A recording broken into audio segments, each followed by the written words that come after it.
Oi, oi, oi, seja muito bem-vindo, seja muito bem-vinda a mais um episódio do nosso podcast Mentes Brilhantes. E hoje, episódio 26. Você tem ou pelo YouTube ou pelo Spotify, não sei por onde você está me assistindo ou me ouvindo, mas você tem uma coletânea aí sobre saúde mental de criança e adolescente, saúde mental de pai e mãe, TDAH, cérebro, infância e adolescência. Tem muito conteúdo bacana demais para você desfrutar. E hoje, no nosso episódio 26, eu tenho a grande alegria de receber Gabriele Marrocos, psicóloga, especialista em transtornos da infância, adolescência e terapia cognitivo-comportamental e orientadora parental. Uma trajetória dedicada ao apoio emocional e ao desenvolvimento saudável de crianças e adolescentes. Hoje, a Gabi traz sua experiência e conhecimento para a nossa conversa de hoje. E um plus nessa apresentação, minha grande parceira de trabalho,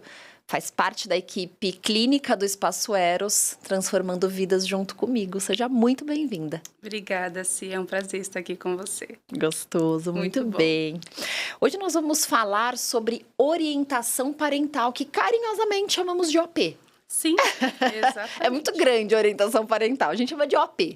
A orientação parental, para você que já me acompanha há mais tempo, sabe o quanto a gente preza por pais cientistas. Eu uso muito esse termo, né, Gabs? Da importância de pai e mãe de TDAH, entender sobre diagnóstico, é por isso que eu tenho a mentoria de pais com TDAH, né, de filhos com TDAH, então é uma mentoria que é uma orientação parental específica para filhos que têm TDAH, porque a gente foi entendendo no nosso programa de orientação parental no Espaço Eros que crianças e adolescentes com TDAH têm uma necessidade de mais consistência, de mais monitoria, de mais tantas coisas que a gente desmembrou. Então, a orientação parental, ela é, para todas as famílias, muito fundamental.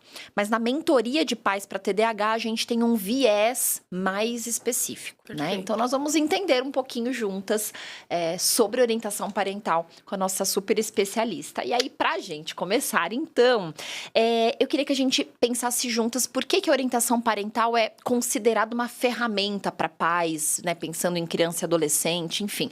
Conta um pouco para a gente sobre ela. Com certeza. A orientação parental, ela tem aí uma função de instrumentalizar esses pais, né? Então, instrumentalizar dando recursos, não só de estratégias, mas de conscientizar esses pais sobre o cérebro dessas crianças e adolescentes, né? Porque, às vezes, os pais, eles acabam vendo só o comportamento. Então, o que a gente faz? A gente traz esses pais para um antecedente, né? Então, a gente vai instrumentalizar, a gente vai psicoeducar esses pais, a gente vai ajudar esses pais a se tornarem pais mais consistentes e, para além dessa consistência, mais encorajadores, né? Encorajar essas crianças a conseguir resolver problemas, encorajar essas crianças a parar e pensar antes de agir, porque a orientação parental, ela faz isso com maestria com os próprios pais. Né? Então, os pais, eles aprendem um pouco para depois ajudar as crianças também nesse desenvolvimento. Que legal, muito bom. E quando a gente pensa, por exemplo, em regras, em estabelecimento de limites, é nesse processo, por exemplo, de mais conscientização que essa parte da ferramenta, né, sobre construção de regras é estabelecida ou não? Ou tem ferramenta para aprender a estabelecer regras? Porque eu percebo que essa é uma grande angústia, né, das famílias que a gente acompanha. Como eu faço o meu filho seguir as regras e não só por um dia, né? Mas que essas regras, elas permaneçam, de fato, consistentes na nossa família. Perfeito. É interessante você trazer isso, Si, porque eu estava até estudando, né, antes de vir para cá. A disciplina, obviamente, que a gente está sempre estudando, né? Mas a orientação parental, ela vem de uma disciplina positiva. E essa disciplina positiva, ela foi ali desenvolvida no século do século XX, né? Ou seja, o que isso quer dizer?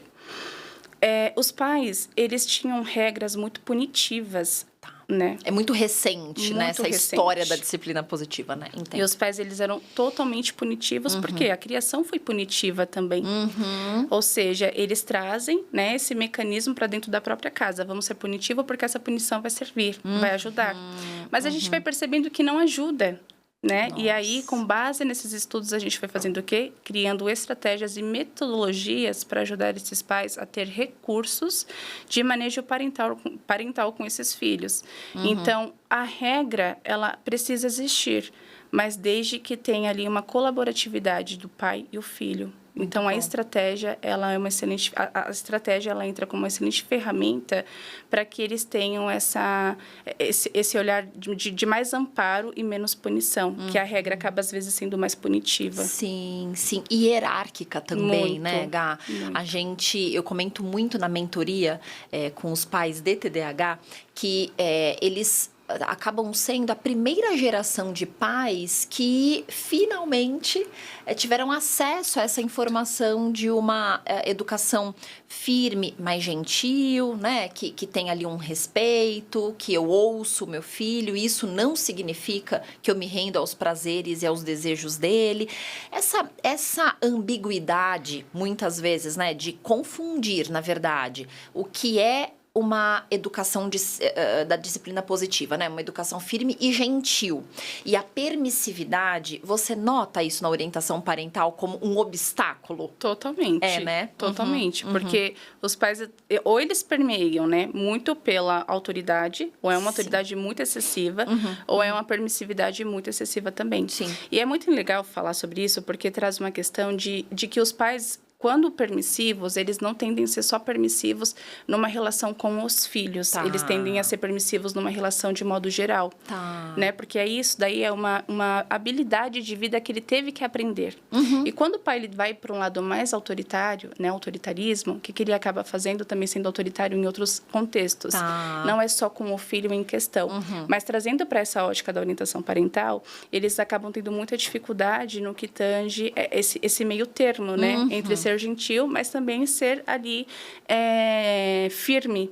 Porque precisa dessa firmeza, né? Até porque uma criança que não tem uma firmeza e não tem uma gentileza nesse ambiente é uma criança que tem dificuldade de expressão, ela se distancia do que precisa ser feito ali, de uma demanda, de uma solicitação, porque ela acaba tendo medo, né? Justamente por uma questão do autoritarismo. Sim. E quando a gente traz para a firmeza, para a gentileza, a gente vai pedir essa criança de uma forma gentil, mas a gente também pode usar a nossa firmeza, porque precisa ter um combinado claro entre ambos, sabe? Uma colaboratividade de dizer assim, ó, isso funciona para a nossa casa, então a gente precisa, de fato, executar o que precisa ser feito. Não tem como negociar o que é inegociável. Sim. E aí, então, a firmeza e a gentileza permeia muito nisso. Fazer o que tem que ser feito, não dá para negociar. Muito bom.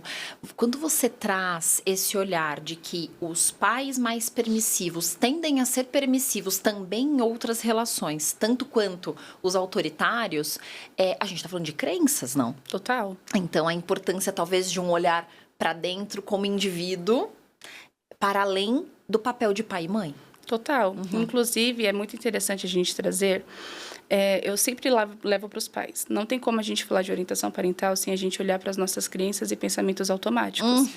Né? Então, tem até um filósofo, né? O Epiteto, ele fala muito sobre essa questão de que não é a situação que vai fazer com que a gente pense daquela forma. É o nosso pensamento que vai fazer a gente analisar aquela situação. Então, o pensamento, ele está totalmente correlacionado ao quê? A crença. Né? Então, eu preciso ser suficiente para esse filho, eu preciso ser autoritário para que esse filho me respeite.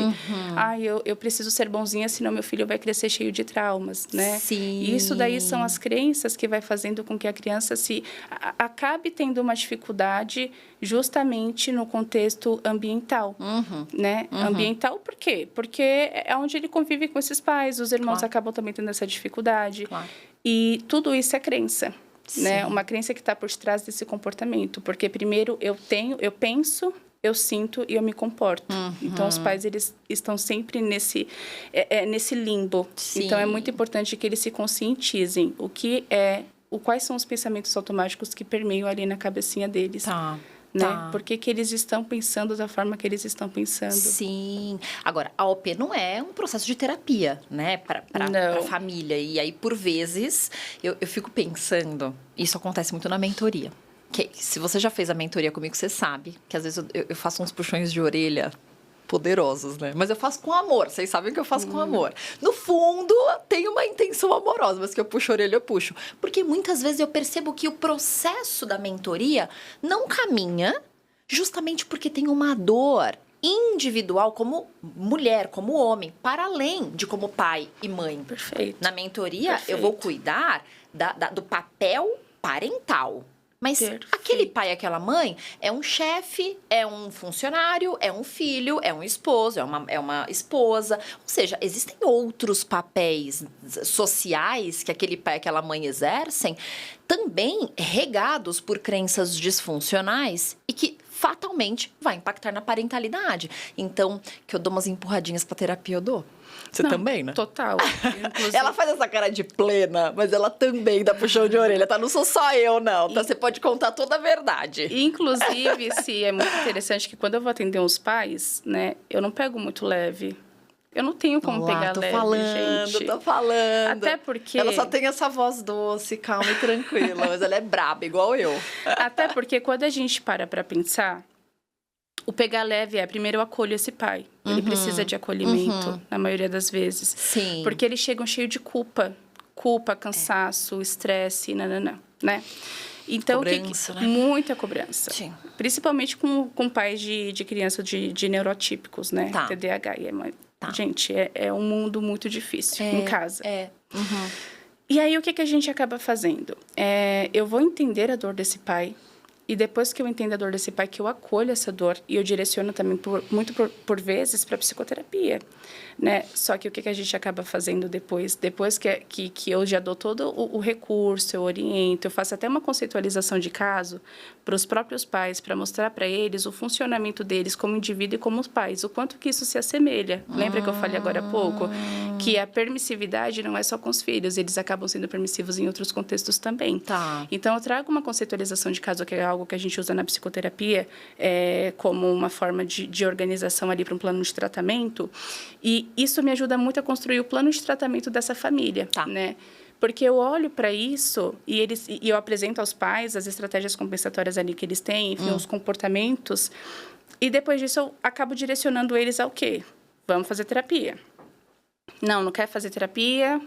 Aí a gente precisa entender que muito provavelmente eles vão manter esses padrões, né? Mesmo com muitas estratégias, eles acabam mantendo esses padrões de rigidez, de punitividade, de ser punitivos nesse contexto. Com os filhos. Sim. Por quê? Porque é algo mais intrínseco, né? E aí, quando eles realmente dão essa volta, eles não querem, eu acabo sendo, às vezes, até um pouco mais firme mesmo, né? De dizer, qual que é o objetivo de vocês aqui? Né? Sim. O que vocês estão esperando? Onde vocês querem chegar? Sim. Não necessariamente todos os pais vão para psicoterapia. Tem pais que a Claro. gente acaba conversando e dá tudo certo. Claro. Mas tem pais que você vai observando que é uma questão mais intrínseca mesmo. E aí não tem como a gente também ficar só passando a mão na cabeça. Né? A gente precisa dar um direcionamento e também mostrar para eles o que precisa ser feito. Claro, claro. Né? Até porque padrão de comportamento parental vai gerar um padrão de comportamento no filho. Totalmente. Né? E você nota esse padrão de comportamento também impactando autoestima, por exemplo? Muito. Muito, né? Eu vejo muito no TDAH. Muito, até porque os pais, eles acabam sendo... O pai já tem uma dificuldade ali, né? Por vezes, eles também têm essa dificuldade. Por exemplo, tá cansado, tá estressado. Sim. A autoestima desse cara também já não tá muito boa, porque vem a crença de insuficiência, eu não dou conta, tá vendo? Ó, acabei de falar que essa criança guarda o brinquedo, a criança vai lá e não guarda o brinquedo. Ou seja, não me obedece, tá vendo? Mas o filho do outro faz tudo certinho, né? Sim. E aí, o que vai acontecendo? Os pais, eles vão se conectando só com o sentimento. Com o sentimento da raiva, com o sentimento da frustração. E eles acabam tendo repertório ali de mais autoridade mesmo, por vezes, de estar cansado. Então, rotulando aquela criança, sabe? Sim. Você não faz nada direito, olha, você não guarda seus brinquedos, você foi super mal na prova, você sempre vai mal nessa matéria, não adianta, nada que você faça vai dar certo. E isso vai impactar diretamente onde? Na autoestima dessa criança. E é interessante também falar que não necessariamente a autoestima da criança ela vai estar atrelada ao que o pai fala, mas como o pai se comporta. Nossa, muito bom. Então, a criança tá ouvindo tudo que o pai tá falando. Às vezes não é nem para a criança, Não. né? Tá falando pra mãe, tá Exatamente. falando no áudio pra vizinha. Quantas vezes a mãe acaba falando, nossa, olha, meu cabelo tá tão feio, sabe? Ah, eu tô um pouco acima do peso. Aí vai olhando isso, a criança vai percebendo, não que você não tenha que falar, mas essas falas já vão impactando diretamente ali na constituição dessa criança, sabe? Então, é muito importante a gente também observar como a gente fala e como a gente se comporta, porque isso, dentro aí de um contexto da primeira infância, a gente vai chamar de cérebro reptiliano. A criança, ela vai repetir tudo aquilo que ele está vendo. Sim, né? sim. Ou obrigatoriamente, seja, né? Exatamente. Então, a gente precisa ter muito cuidado com isso. Sim.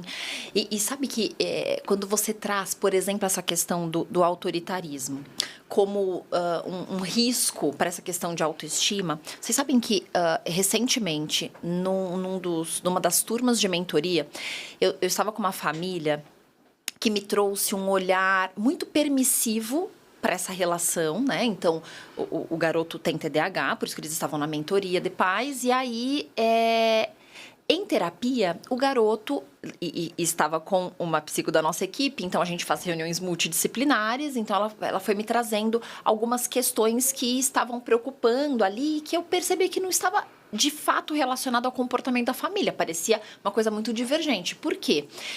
Um carinha, 12 anos, já bem adolescente, só que, além de muito imaturo, ele gritava muito com a família, e super desrespeitoso com a família, e com muita dificuldade de seguir regras. Só que é uma família muito permissiva. Então, parece que a permissividade é um lugar de muito acolhimento, de, eu não quero ser firme para que não pegue a autoestima, eu não quero ser autoritário, para não desvalidar. Só que essa hipervalidação também, sem colocar limites, sem colocar regras, estava levando este paciente a uma crença de que, como minha mãe faz tudo, então só pode ser porque eu não sou capaz. Então eu prefiro não fazer porque eu sei que eu vou errar. Exatamente. Então, a permissividade, esse lugar de hiperacolhimento também é um lugar de risco para questões de autoestima, né? Totalmente. Até porque desencoraja a criança. A criança, ela se sente desencorajada. Ela não consegue, ela não enxerga uma habilidade de conseguir executar as coisas dela, sabe? Sim. Porque parece que a todo momento tem alguém que está fazendo ali por ele. Ou seja, por que eu sou útil? Sabe? A criança, ela entra nessa questão de comparação com o outro. Nossa, mas meu amigão sabe cortar um papel, ele sabe fazer uma dobradura, por exemplo, sabe? O tempo inteiro tem alguém que está fazendo por mim. Ou seja, vem uma comparação aí. Aí os pais, inclusive, é muito interessante isso, porque por vezes os pais vêm nessa permissividade e acabam fazendo tudo para a criança. Aí daqui a pouco eles acham que a criança tem uma inabilidade, que eles não conseguem fazer nada. Mas é porque eles não foram ensinados. Tem alguém ali super protetor. Sim. Né? Então é importante a gente observar isso como sim um fator de risco. Pensando nisso, eu me remeto a essas questões de habilidades mesmo, né? Então, quando você diz, a gente olha para a criança e pensa que ela não sabe fazer, e talvez, de fato, ela não saiba, mas não porque ela não é capaz, e sim porque ela não treinou fazer, né?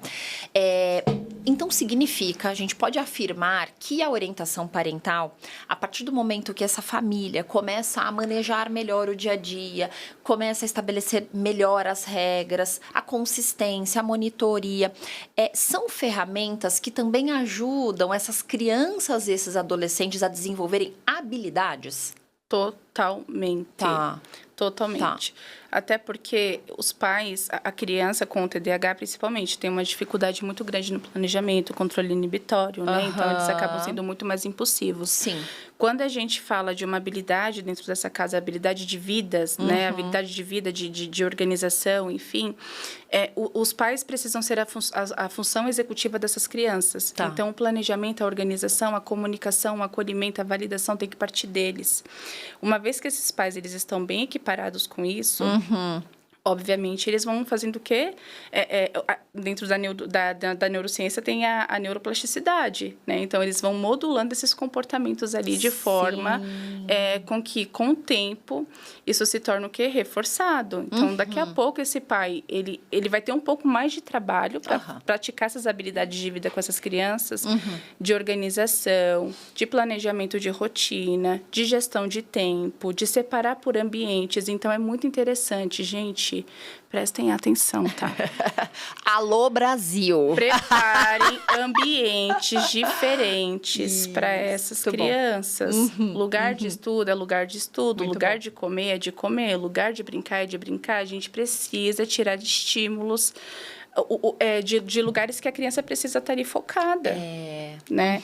E aí, por isso que é tão importante a gente trazer essa habilidade para dentro da casa. E a própria orientação parental, ela vai fazer o quê? Ela vai trazer essa consistência para os pais. Sim. Vai ajudar esse pai a se tornar um pai cientista mesmo, sabe? Um pai ali que consegue compreender que, olha, se eu fazer assim, então quer dizer que o resultado pode ser assim. Mas, gente, o resultado não é da noite pro dia. Não ia fritar pastel. Mais um recado. Pare tudo que você está fazendo agora e ouça este recado. Não é. Não é da noite pro dia. Não é da noite pro dia. E cansa, vai se desanimar. A gente acaba ficando desanimado, cansado. Mas, assim, dá certo. Dá certo, porque o nosso comportamento, ele pode ser reforçado. A gente pode deixar de ter um comportamento desadaptativo para ter um comportamento mais adaptativo. Sim. Isso tudo tem... E, inclusive, você traz muito isso, né? Se você fala muito sobre essa questão da epigenética. Sim, percebe? Super. Então, assim, não estamos fadados à herdabilidade genética de um transtorno, claro que não. Né? Então, a gente vai observando que o próprio ambiente, ele consegue ter ali equiparar essas crianças para uma habilidade de vida muito mais funcional do que prejudicial. Treinar o cérebro, né, para ser funcional. Nós temos um episódio de meditação e TDAH com a Ana Cris, nossa querida, também da equipe do Espaço Eros. Eu sou cercada de pessoas incríveis, vocês já perceberam, né? E a Ana Cris, ela trouxe pra gente o poder da meditação nessa regulação do TDAH, nesse controle inibitório, nessa construção mesmo de habilidades. Então, quando você traz a questão da orientação parental, dela ser um lugar para construir habilidades para a vida, veja, não é para o filho ficar bem comportado a orientação parental, né? Não é para ele parar de fazer birra, é para ele aprender habilidades. E isso tem tudo a ver com neurociência, né? Porque eu vou ensinar esse cérebro a construir habilidades funcionais, né? Sim. Se alguém quer um filho robô, que compre um robô. Porque, presta atenção. Como que a gente... Mais um recado bombástico, Brasil. Gente, quer robô, compra robô. Um robô, faz um robô, desenvolve um robô, né? Esse episódio não tá fácil, eu sei. É muita verdade para um episódio só, né? Porque a criança, ela vai ter... Você, pai, você mãe, você tem comportamentos também desadaptativos por vezes. Muitas vezes. Né? Então, assim, mais de uma vez por dia. Aí você quer que seu filho, ele seja...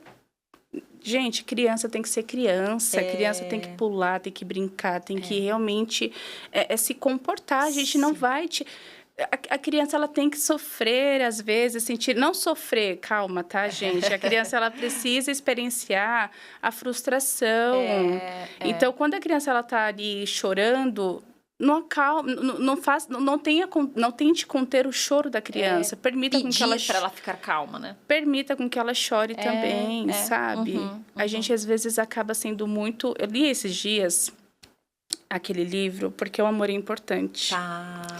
E aí, quando eu li ali que falava muito sobre essa questão do egoísmo. Né? Então, por vezes, quando os pais chegam na orientação parental, eles só estão olhando para o cansaço deles. Que é super válido, muito válido, né? Só que tem uma criança cansada também.